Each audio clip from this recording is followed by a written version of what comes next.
Hey everyone, welcome back to Green World. Today, we're tackling a topic that's on a lot of minds lately.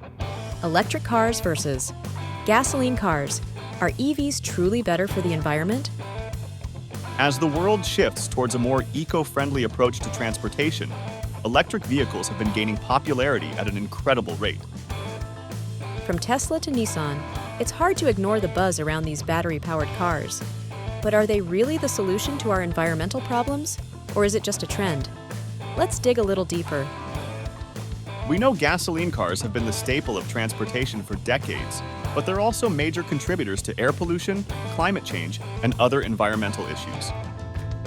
It's no secret that they're not doing the planet any favors, and that's why electric vehicles have been hailed as the cleaner, greener alternative.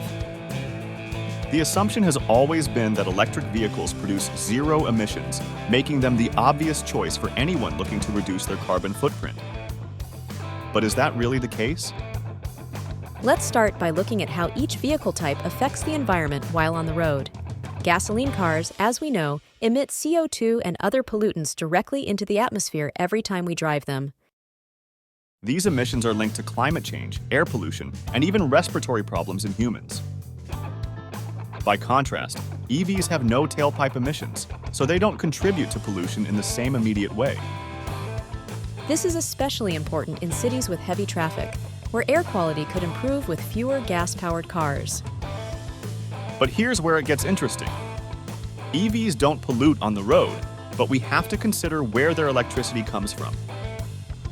If an EV is charged with renewable energy, say from solar or wind power, its environmental impact is much lower. But if it's charged from a grid that's still heavily dependent on coal or natural gas, then the EV's carbon footprint goes up because of those power sources. So, the environmental impact of an EV varies based on where you live and how clean your electricity grid is. Another major factor is battery production, which is often the sticking point for critics. EV batteries require materials like lithium, cobalt, and nickel, which are extracted through mining. These mining processes are energy-intensive and often have a high environmental cost, sometimes involving significant land disruption and water pollution. Additionally, there are social issues tied to mining practices in certain parts of the world, raising questions about the ethics of battery production. And let's be honest, EV batteries don't last forever.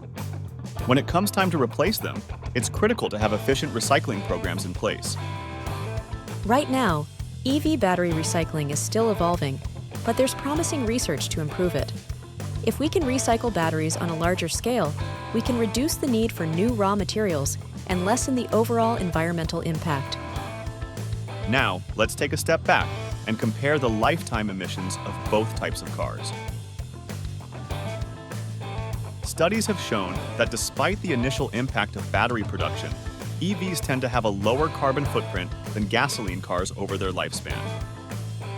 The longer you drive an EV, the more the savings in emissions add up compared to a gasoline car, which continues to produce emissions over its entire life. So what's the verdict? Are EVs truly better for the environment? Overall, yes, especially if you live in a place with access to clean energy. But the switch to electric cars alone isn't a silver bullet. We need greener energy sources, improved battery recycling, and more sustainable practices in the mining industry to make EVs as eco-friendly as possible. All right, that's our deep dive into the electric versus gasoline car debate. What do you think? Are EVs the future, or do we still have a long road ahead? Let us know in the comments, and if you enjoyed this episode, give it a thumbs up and subscribe for more insights on sustainability. Until next time, let's keep exploring smarter choices for a greener planet.